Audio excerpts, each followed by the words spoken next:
آنکھیں بند کر لیں۔ لمحے ان کے سروں سے گزرتے رہے، دونوں چپ تھے، گمسم تھے۔ آخر شبانہ نے ہی اس گونگی محبت کو زبان عطا کی اور جذبات سے کانپتی آواز میں بولی، شہروز۔ شش۔ شہروز نے اپنے خوبصورت ہونٹوں کو سکوڑ کر کہا، چپ رہو شبانہ، پلیز یوں ہی خاموش بیٹھی رہو، میں بھی اس جنت سے واپسی کا خواہاں نہیں ہوں۔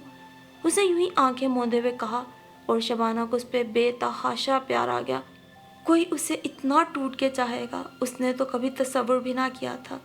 ایسی چاہت جس پر پوجا کا گمان ہونے لگے۔ اس وقت اسے شہروز پر اتنا پیار آ رہا تھا کہ وہ اس پر سب کچھ نثار کر سکتی تھی، مگر وہ اپنے قول کا پکا نکلا اور اس نے حد سے 1 انچ بھی تجاوز نہ کیا۔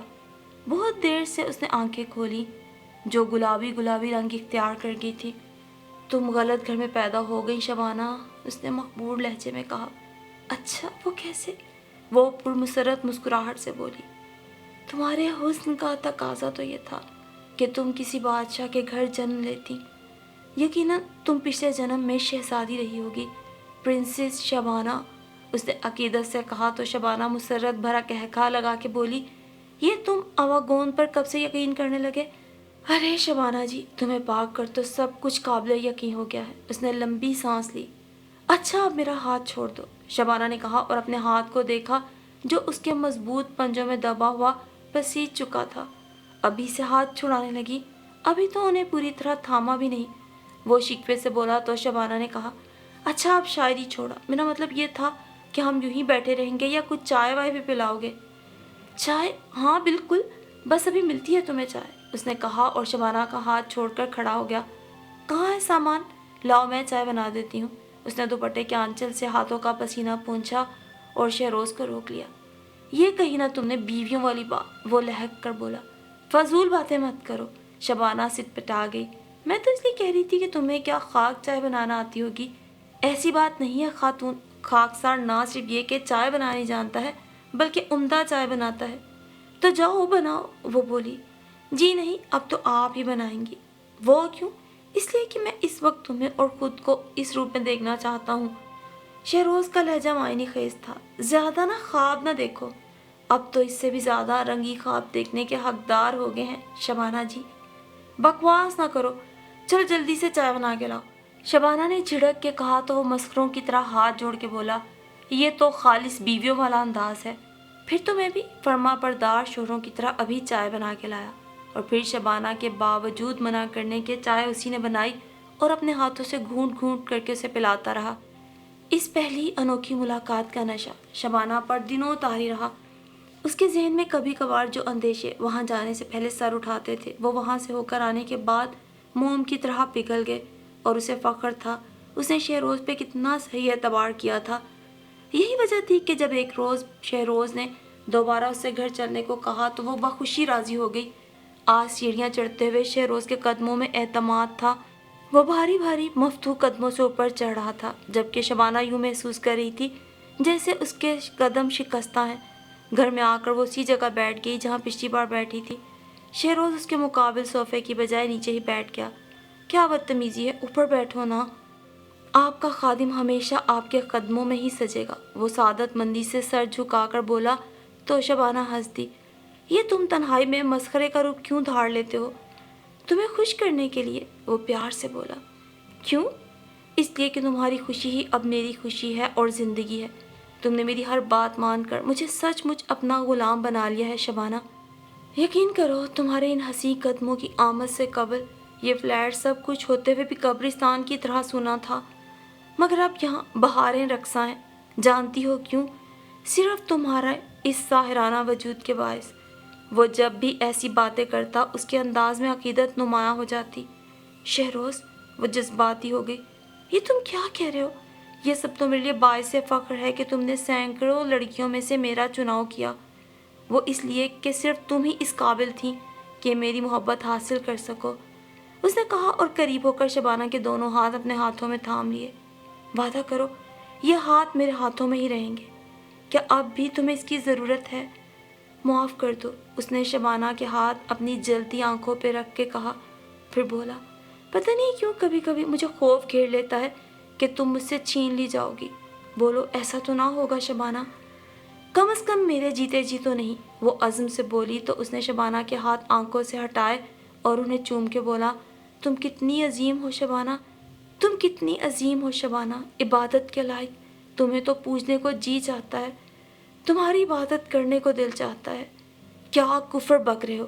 شبانہ اتھل پتھل ہوتے دل کو سنبھال کے بولی، تم سے محبت میرے نزدیک عبادت ہی تو ہے، تم سے پیار کرنے کو میں عبادت کا درجہ دیتا ہوں، وہ جذب کے عالم میں کہہ گیا اور شبانہ کے ملائم ہاتھ الٹ پلٹ کے چومتا رہا۔ شبانہ ٹھنڈی پڑ گئی۔ شہروز، وہ ایک دم ہی جیسے ہوش میں آ گیا، اس کے ہاتھ چھوڑ کے قالین پہ لمبا لیٹ گیا۔ کچھ لمحے یوں ہی سرک گئے۔ خاموشیاں جب گونجنے لگی تب شبانہ بولی، میرا خیال ہے اب مجھے چلنا چاہیے۔ ابھی سے؟ وہ اٹھ کے بیٹھ گیا۔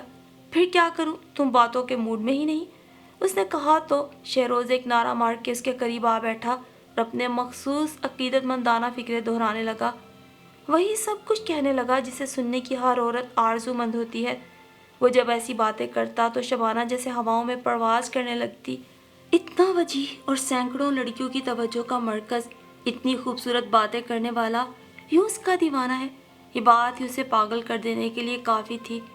اسی لیے جب شہروز نے اس کی آنکھوں کا شربت نگاہوں سے پیتے ہوئے کہا، تم غضب کی حسین ہو شبانہ، ایمان سے، تب وہ بولی، تم سے کم۔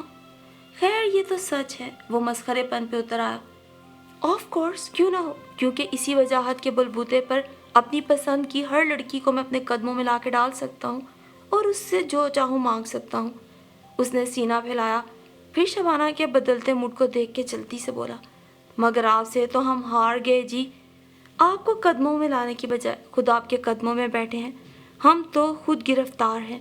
نہیں نہیں، تم تو اپنی ہی تعریف کرو، وہ جل کے بولی، تم کچھ کہو، دل ہی دل میں میری ہم خیال ہوگی، بھئی کیوں نہ ہو، مجھے اپنی وجاہت پہ غرور جس نے تم جیسی حسینہ کو جادوگر کی طرح قابو کر لیا۔ وہ پھر بہکنے لگا۔ اچھا اتراؤ مت، شبانہ نے ناز سے کہا، پھر چائے کے بہانے اٹھ کھڑی ہوئی۔ دوسری بار جانے نے شبانہ کو مزید مسرور کر دیا تھا۔ اس کے بعد تو اکثر یہ ہوتا کہ وہ شہروز کے کہے نہ کہے بنا ہی کہہ دیتی، آج میں تمہارے گھر چل رہی ہوں، اور وہ مسخروں کی طرح کہتا، چلو اللہ نے یہ دن بھی دکھایا، ورنہ ایک وہ بھی دن تھے کہ ہم ہاتھ جوڑتے تھے اور محترمہ ناک پہ مکھی نہ بیٹھنے دیتی۔ شبانہ مسکرا دیتی۔ ایک ایسے روز جب کہ موسم بھی خوبصورت تھا اور اس روز شبانہ بھی روزانہ سے زیادہ خوبصورت لگ رہی تھی، جبکہ شبانہ کا کہنا تھا کہ آج سے قبل شہروز کبھی اتنا پرکشش لگا ہی نہیں۔ شبانہ تو شہروز اور موسم دونوں ہی کی خوبصورتی سے متاثر ہو رہی تھی، اس لیے اس کی آنکھیں نشیلی ہو رہی تھیں، مگر شہروز کو متاثر کرنے کے لیے تو صرف شبانہ کی خوبصورتی ہی کافی تھی اور وہ جنونی ہو رہا تھا۔ اب ان دونوں میں پہلے جیسا تکلف نہ رہا تھا اور شہروز کھل کے بڑی بے باکی سے اس کے حسن کی تعریف کیا کرتا تھا، جس میں درِ پردہ شبانہ کے متناسب جسم کی تعریف بھی شامل ہوتی۔ میں سچ کہتا ہوں تم اس کائنات کی سب سے بڑی حسین مخلوق ہو، شہروز نے کھڑکی کا پردہ برابر کرتے ہوئے کہا، جو شبانہ نے آتے ہی ایک جانب سمیٹ دیا تھا تاکہ ابر آلود آسماں پوری طرح انہیں نظر آ سکے۔ ارے رے، یہ کیا، پردہ کیوں پھیلا دیا، باہر اتنا اچھا موسم ہو رہا ہے، شبانہ نے کہا۔ موسم تم سے زیادہ خوبصورت نہیں۔ شہروز اس کے پاس بیٹھ گیا۔ نہیں کرو نا، ہٹا دو پردہ، وہ بچوں کی طرح بولی تو شہروز نے کہا، تم یہ نظارہ دیکھنا چاہتی ہو نا، تو اس سے بھی خوبصورت نظارہ تمہیں دکھاؤں جو میرے بیڈ روم کی کھڑکی سے نظر آتا ہے۔ شہروز اس کا ہاتھ پکڑ کے اپنے بیڈ روم میں لے گیا، جہاں پردہ پہلے ہی ایک جانب تھا اور سامنے حقیقتاً ایک دل فریب منظر تھا۔ ہائے میں مر جاؤں، شبانہ مٹھیاں بھینچ کے آنکھیں بند کر لی اور بیڈ پر بیٹھ گئی۔ وہ بچوں کی مانند بادلوں کے حسن میں کھوئی تھی کہ شہروز نے اس کے دونوں کندھوں پہ اپنے ہاتھ رکھے اور پھر ایک ہاتھ سے اس کا چہرہ پشت کی جانب اونچا کر کے بولا، مرے تمہارے دشمن، چلو بونگے ہو بالکل، میرا مطلب یہ تھوڑا تھا کہ سچ مچ مر جاؤں، مگر میرا تو جی چاہتا ہے سچ مچ ہی مر جاؤں۔ شہروز، شبانہ قسمت سے آئی۔ شہروز نے یوں سرگوشی کی، کتنی بار تمہیں بتاؤں کہ تمہیں پیار کرنا میرے نزدیک عبادت ہے، پوجا ہے، مجھے عبادت سے مت روکو۔ کندھے پر اس کا دباؤ اور بڑھ گیا۔ شبانہ پریشان ہو کر مڑنا چاہتی تھی مگر پوری طرح شہروز کی گرفت میں تھی۔ جو دیوانوں کی طرح بس یہی کہہ جا رہا تھا، مجھے عبادت کرنے دو شبانہ جی، اب پلیز مجھے عبادت کرنے دو۔ پھر چونکا تو اس وقت جب شبانہ کی سسکیاں ہچکیوں میں تبدیل ہو چکی تھی، اور چند لمحے پریشان مجرموں کی طرح کھڑا رہنے کے بعد بولا، شبانہ پلیز مجھے معاف کر دو، میرا ایسا کوئی ارادہ نہ تھا، بس اس موسم کا سارا قصور ہے جسے دیکھ کے میں پاگل ہو گیا۔ اف خدا را، شبانہ مجھے معاف کر دو۔ مگر شبانہ روئے گئی۔ تب ایک بار اس نے مدھم اور سمجھانے والے انداز میں کہا، دیکھو شبانہ، تم اتنی بار یہاں آئی، کبھی میں نے اپنا وعدہ توڑا، آج نہ جانے کیسے، پلیز مجھے معاف کر دو۔ اس نے ہاتھ جوڑ لیے۔ شبانہ نے سسکیاں روک کر دوپٹے کے پلو سے آنسو پونچھے جو اتنی ہی تعداد میں پھر نکل آئے، اور نفرت سے شہروز کو دیکھا۔ میں قسم کھاتا ہوں اگلے ماہ ہی تمہاری ممی سے ملوں گا، اب میں تعلیم کے خاتمے کا انتظار بالکل نہیں کروں گا، وہ کہہ رہا تھا، اور اس کے چہرے پہ سچائی کی چھاپ بڑی گہری تھی، اور شبانہ نے بے بس سی ہو کر اس کے شانے پہ سر ٹکایا اور پھر رونا شروع کر دیا۔ شہروز نے 1 ماہ بعد شبانہ کی ممی سے بات کرنے کو کہا تھا، اور شبانہ سے یہ 1 ماہ گزارنا مشکل ہو گیا۔ 1 ماہ کی مہلت شہروز نے اس لیے مانگی تھی کہ امتحان ہونے والے تھے۔ پھر جب امتحان ختم ہوئے تو وہ شبانہ کی ممی کے پاس جانے کی بجائے نہ جانے کہاں چلا گیا۔ شبانہ نے اس کے دوستوں سے پوچھا، خود بھی اسے ہر جگہ تلاش کیا، مگر کچھ معلوم نہ ہو سکا۔ وہ تو یوں گم ہو گیا تھا جیسے ٹوٹا ستارہ چمکیلی لکیر چھوڑتا فضا میں معدوم ہو جاتا ہے۔ مگر شبانہ تو اس کی تلاش میں اتنی دیوانی ہو رہی تھی کہ لکیر کو ڈوبنے کا سہارا جان کر آگے نکلی چلی آئی۔ دیوانہ پن رنگ ضرور لاتا ہے۔ آخر کار اسے علم ہو گیا کہ وہ امتحان ختم ہوتے ہی گاؤں چلا گیا ہے، اور جن لوگوں نے اسے یہ اطلاع بہم پہنچائی انہی سے یہ علم بھی ہوا کہ وہ پروانہ نہیں بھنورا تھا۔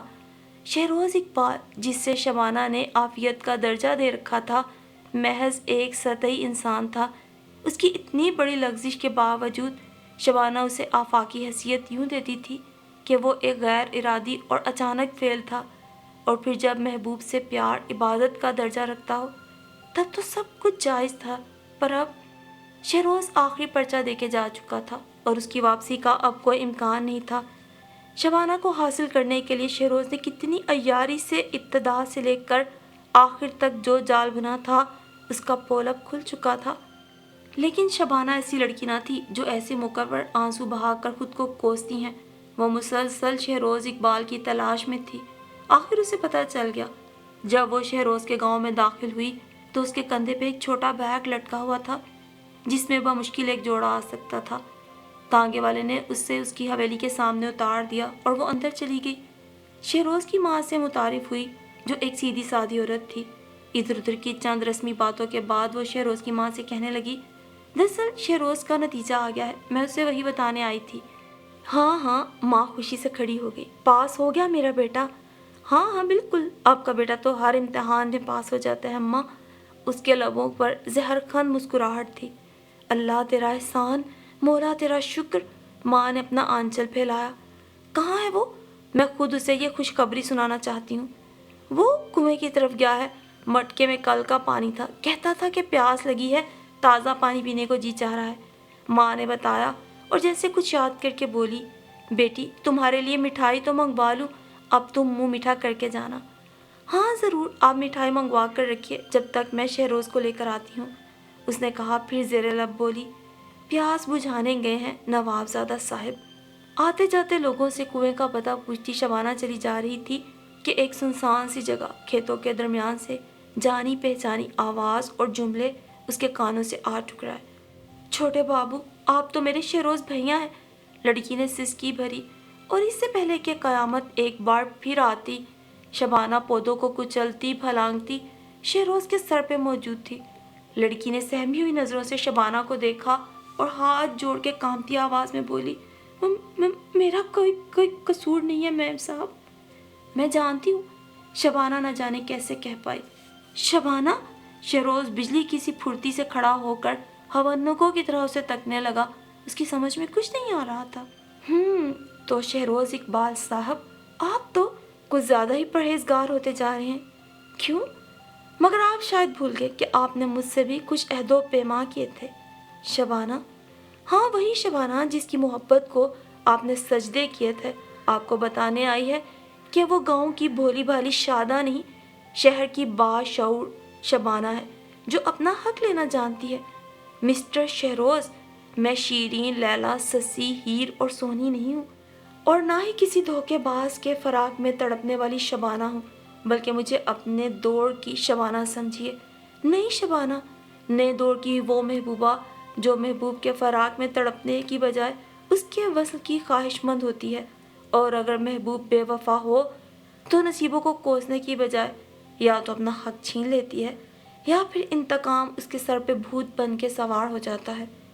شہروز اقبال، تمہیں اپنی وجاہت پہ بڑا گھمنڈ تھا نا، اور اسی گھمنڈ کے سہارے تم عبادت جیسے مقدس نام پر مزید لڑکیوں کو برباد کرنا چاہتے ہو نا، تو لو آج میں تمہارا وہ غرور ہی ختم کیے دیتی ہوں، تمہارے ناز کے پر ہی جلا دیتی ہوں۔